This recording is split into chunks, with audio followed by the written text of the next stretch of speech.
Greetings, fellow action figure connoisseurs, and welcome to another episode of Digital Caveman Presents Masters of the Universe Tuesdays.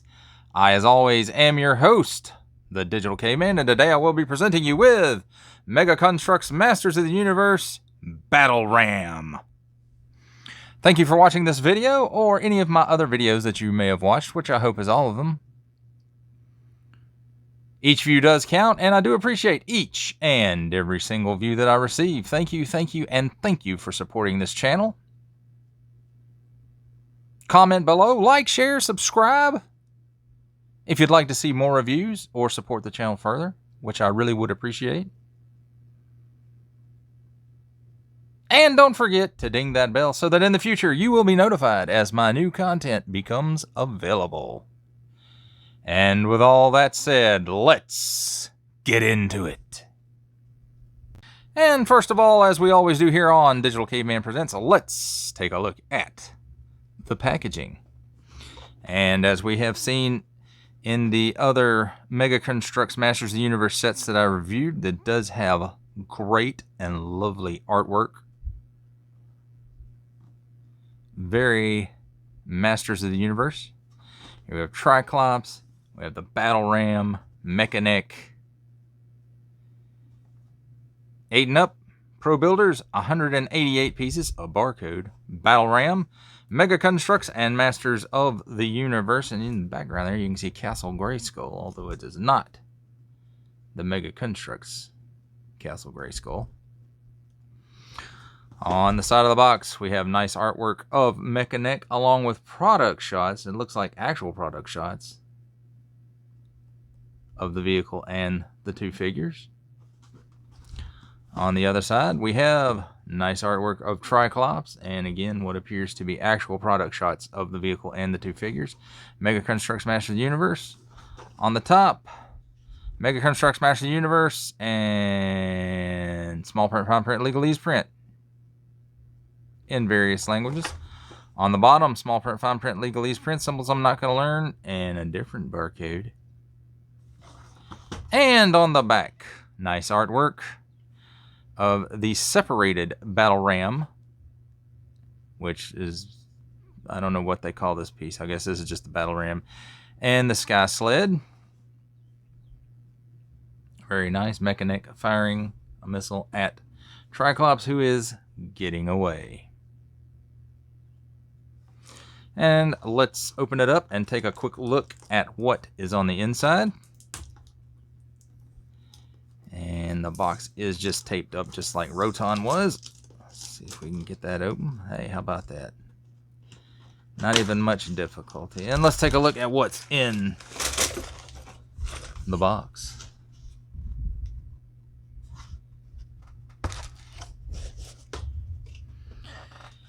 And here we have several bags of stuff. And they are not numbered, unlike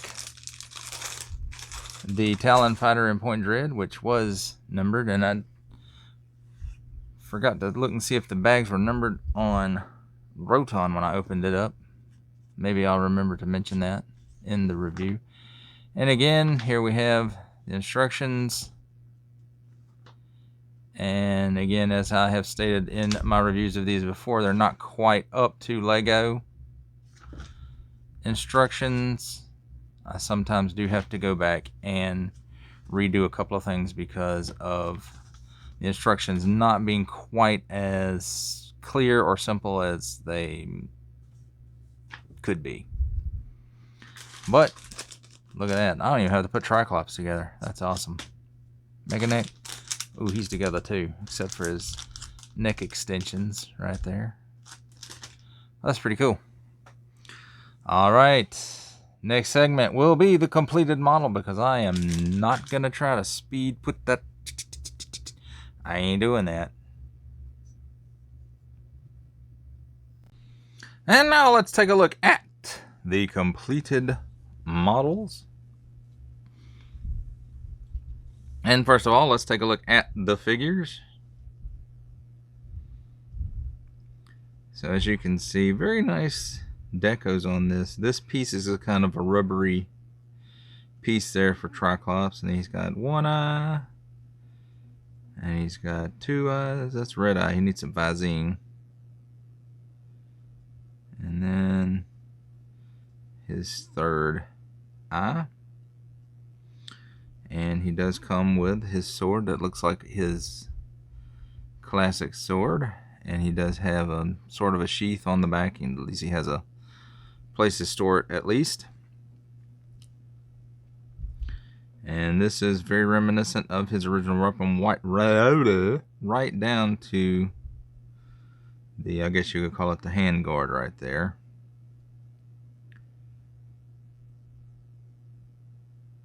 So that's very nice looking. Of course, he comes with this little stand thingy. And his head is a little hard to turn because of the eye gimmick. But the eye does rotate a full 360 degrees. And his head will do the full exorcist. Arm comes up to 90 degrees. Rotates 360 at the shoulder. Elbow gives you 90 degrees. And 360 degrees rotation at the wrist. Another 360. I keep saying they have 360 on here, but once you get them locked in together, they only go about that far. So if you unlock them at the waist a little bit, because the top half and the bottom half do go together. And then without taking him off of his stand, he kicks forward that far. He kicks back that far, and not quite 90 degrees at the knee. And of course his weapon just kind of snaps into his hand.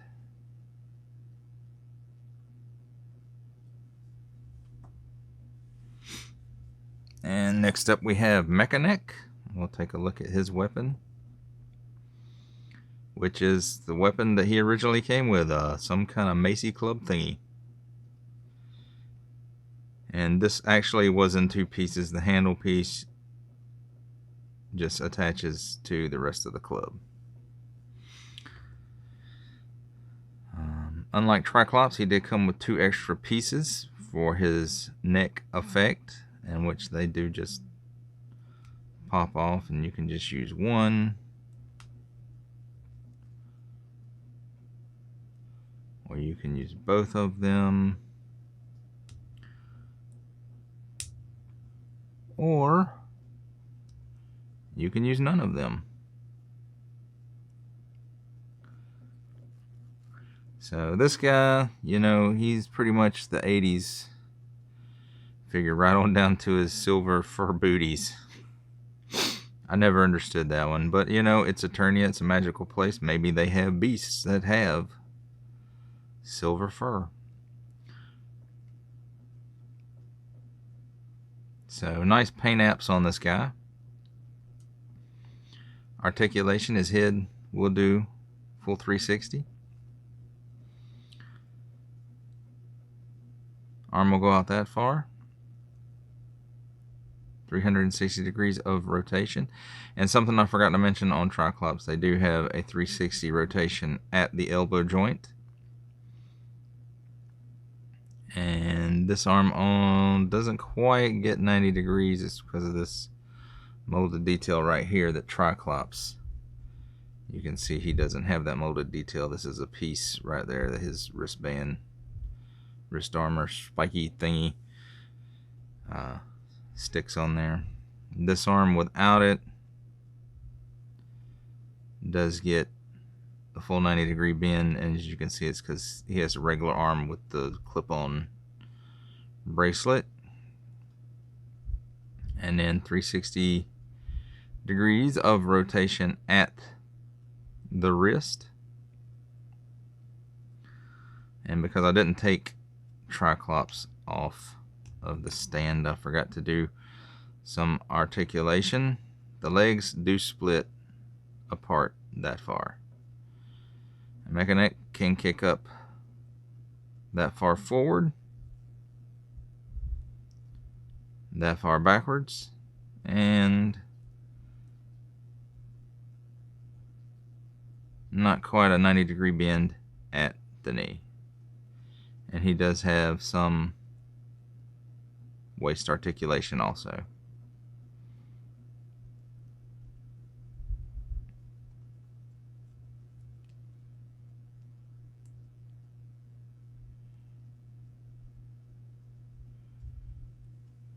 Let's pop these neck pieces back on here.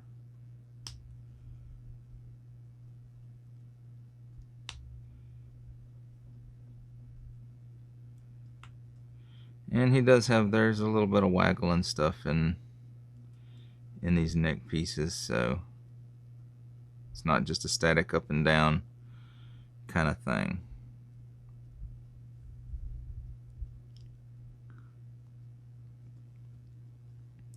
Now let's take a look at the Battleram, one of the very first vehicles for Masters of the Universe. And it's a classic. It's one of my favorites from the original line, because it's not just one vehicle, it's two. And just like the original, the Sky Sled does separate from the rest of the Battleram. And I think they did a little bit of a better job on the back of the Battleram than on the original, because there's actually a platform for a figure to stand on and handles to hold on to. It does have a launching projectile right here. Let me see if I can get it to work. And there it went. And it just slides back in and pops in there. You do have 2 spare missiles. Nice deco here and here on the Sky Sled, which I think it could be a sticker, or I don't think it's a tampo, but it could be. Now, it does roll good even with the Sky Sled attached to tow it, so that's pretty good. It also comes with an extra piece for the dragon head. It does come out of there. As you can see, there's a hole. Where'd it go? Here it is. I'll bump the camera again. Dadgummit. And there's a post on it. And you just...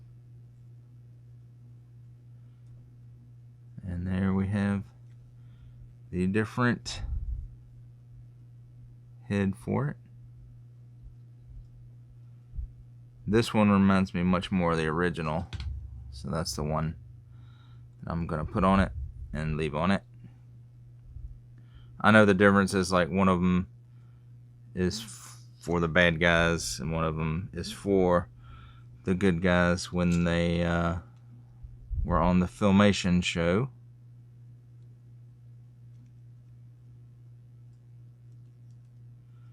I know I had that pegged in there.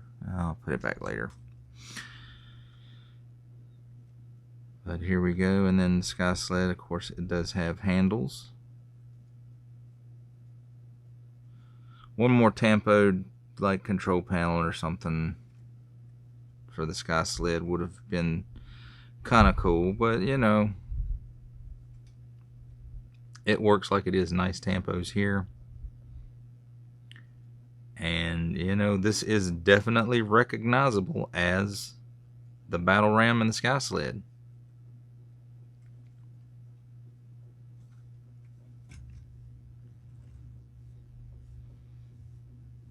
Straighten that out a little bit. Dang, blame it. Alright, that does it for a look at the completed models. And now let's do a few comparisons. Here it is with Battle Armor He-Man.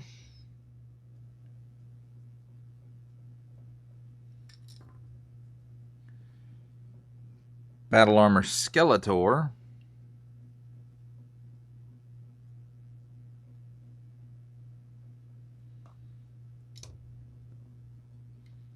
Zodak,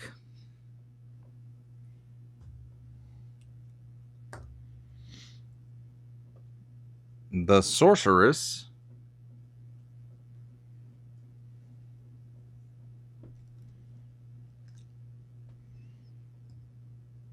Skeletor,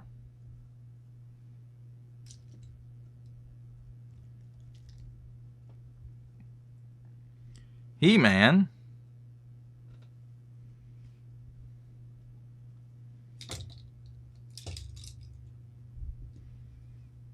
Battle Cat, and Panther.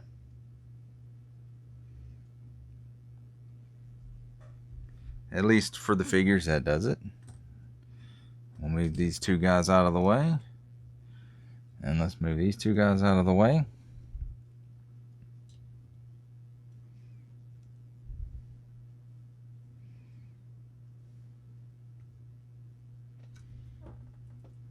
Dang it. Sorry. And here's how it compares up with the Wind Raider.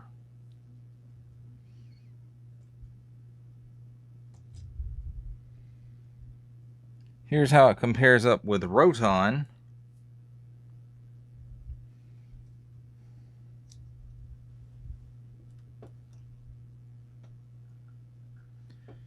And here's how it compares with the Talon Fighter and Point Dread. And that, my friends, does it for the comparisons. For final thoughts on the Battleram set that comes with Mechanic and Triclops, I really enjoyed this set, putting it together. It was pretty simple. It shows you exactly on the box what you get. The instructions, while not quite up to Lego standards, were pretty simple and easy to follow. The only issue I had with this is there was one damaged brick and there was no spare. And it's right there. You can see it's kind of melted or scraped or something. So there was that, but it wasn't a big deal. I saved it for last and it worked out where it is, because you can't really, even though it doesn't clip in all the way, it's close enough. I think the missile launching gimmick needs a little bit of work. It's the same one that they used on the Point Dread and Talon Fighter set. And, you know, it's okay. Not that I'm going to be shooting a bunch of missiles everywhere, but, you know, it works okay. The paint, the decos, you know, the weapons that the characters are carrying. I mean, you can tell that whoever is doing these sets knows Masters of the Universe, or at least they've studied it and have an appreciation for the original stuff. Because these, you know, these sets are very nostalgic, even though you have to put them together. But they are very nostalgic for those of us who were original Masters of the Universe fans, collectors, kids who played with them. You know, whatever you want to call it. So the more I get into these sets, the more that I'm actually liking them. I really wish I had been able to get my hands on a Castle Grayskull, but unfortunately, the price of them now, not so much. Not going to happen. So maybe they'll do a reissue at some point, but probably not. Well, that does it for the review. Thanks for watching this video or any of my other videos that you may have come across. Each view does count, and I do appreciate each and every single view that I receive. Thank you, and thank you for supporting the channel. Comment below, like, share, subscribe if you'd like to see more reviews. And don't forget to ding that bell so that in the future you will be notified as my new content becomes available. Because who doesn't like new content? I love new content. Well, that's a wrap, folks. I'll see you next time.